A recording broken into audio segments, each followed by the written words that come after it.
So, welcome to this new edition of the Digital Publishing Summit. It's the fourth. Before we start, just a word about languages. Most speakers will speak in English. Some will use French. We have interpreters in the room, so I hope that if you don't speak French and English, you have taken a headphone just in the entrance. If not, you will be able to do so. We are more than 130, 140, I think, today. So it's a beautiful number of people. We didn't have so many people at the Digital Publishing Summit before. We've got a beautiful auditorium of the Bibliothèque Nationale de France. We are very happy to be there. And today you will be able to exchange with 32 speakers today and tomorrow. They are coming from France, from Italy, from Germany, from England, but also from India, Canada, USA, Japan, and Australia. So the world is represented. I am happy also to welcome people in the room from so many countries, many European countries for sure. This is the purpose of the European Digital Reading Lab, but also from USA, Canada, Japan, and even somebody from Nepal. Let me introduce Arnaud Beaufort, who is Deputy General Director of the BNF, for some welcome words.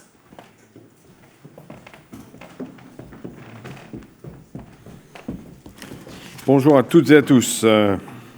Et merci Laurent Lemeur, CTO d'Eder Lab, pour ces mots sympathiques. En effet, nous sommes absolument enchantés de vous accueillir ici.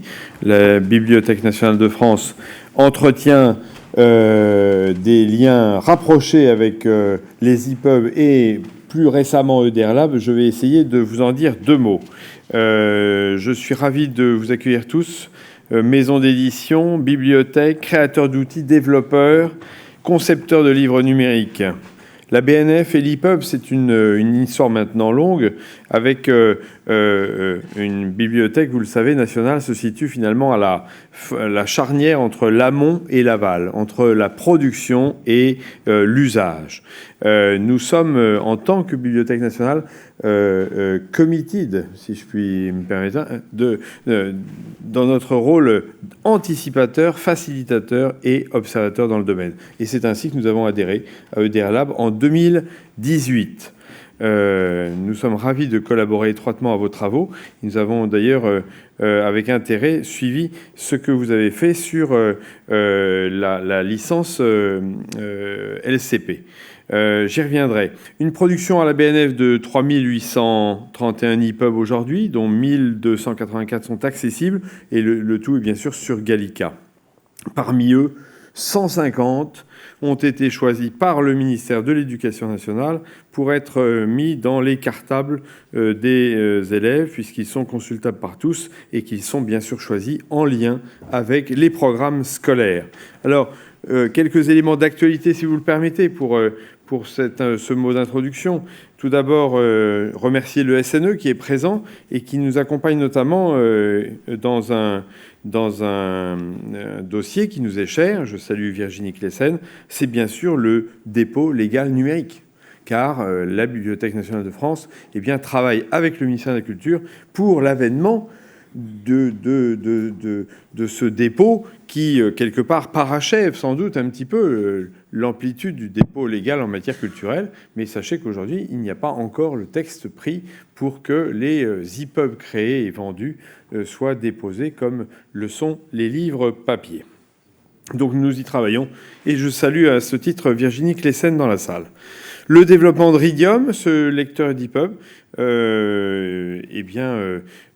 même si nous ne sommes pas tout à fait à jour, mes collaborateurs, Ariane Bouchard notamment, m'indiquent que la version 0.31 sortie en septembre 2018, nous ne sommes pas encore up-to-date, mais en tout cas, c'est bien le lecteur que nous avons choisi. Si vous allez en salle de lecture pour voir les premiers EPUB entrés par les expérimentations du dépôt légal, c'est celui-là que vous verrez. Et j'en profite aussi pour saluer Régis Habert, qui est le patron de Phoenix, vous le savez, cette entreprise qui commercialise les livres indisponibles du XXe siècle dans le cadre d'un programme Relire, dont la BNF est un triple acteur, puisque c'est la BNF qui opère le registre relire.bnf.fr, c'est elle qui confie ses ouvrages pour la numérisation, et c'est dans son portail Gallica que se retrouvent feuilletables les ouvrages en question, ouvrages que Régis Habert produit, je crois, à plus de 66% en format EPUB.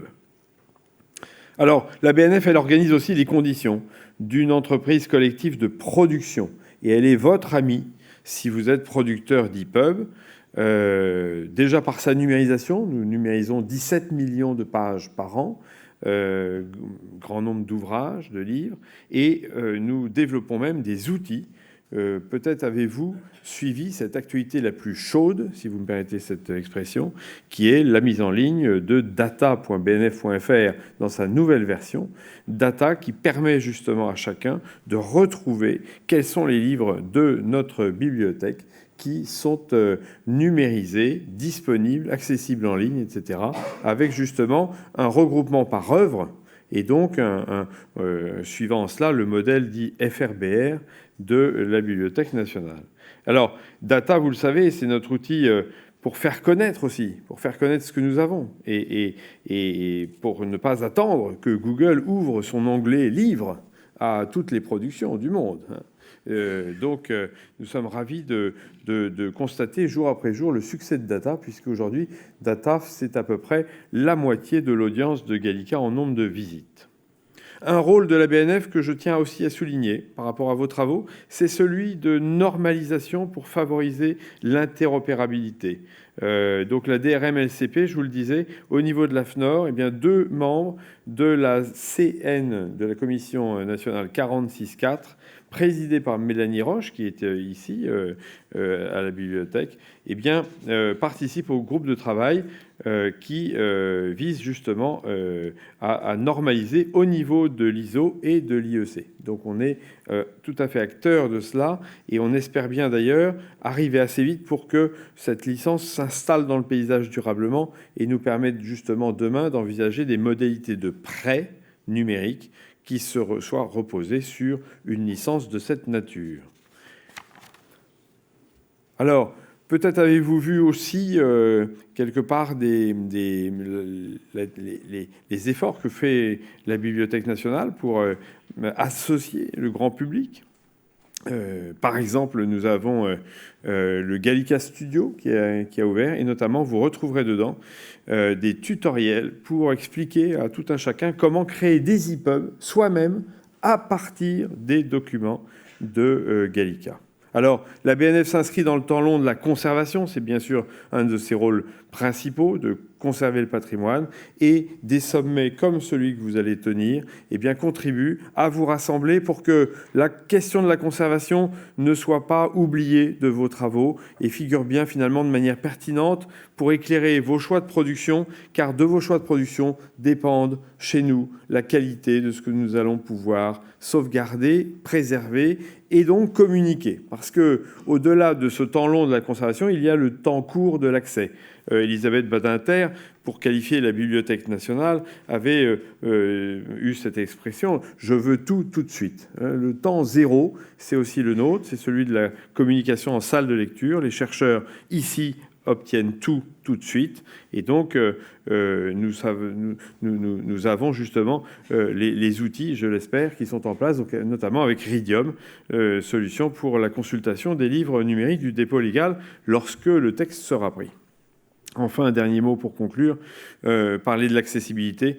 Vous le savez, la BNF a depuis de nombreuses années ouvert un portail qui s'appelle Platon, qui, dans le cadre d'une loi sur l'exception handicap, et ce rôle de tiers de confiance de la BNF est particulièrement important puisque nous faisons lien entre les organisations qui adaptent les livres et les éditeurs, et nous sécurisons les transferts de fichiers et leur communication aux organismes agréés. Alors, depuis la loi LCAP de 2016, vous l'avez vu, le ministère de la Culture recommande aux éditeurs d'adopter des formats facilitant la production de documents adaptés, et l'EPUB figure parmi ces choix.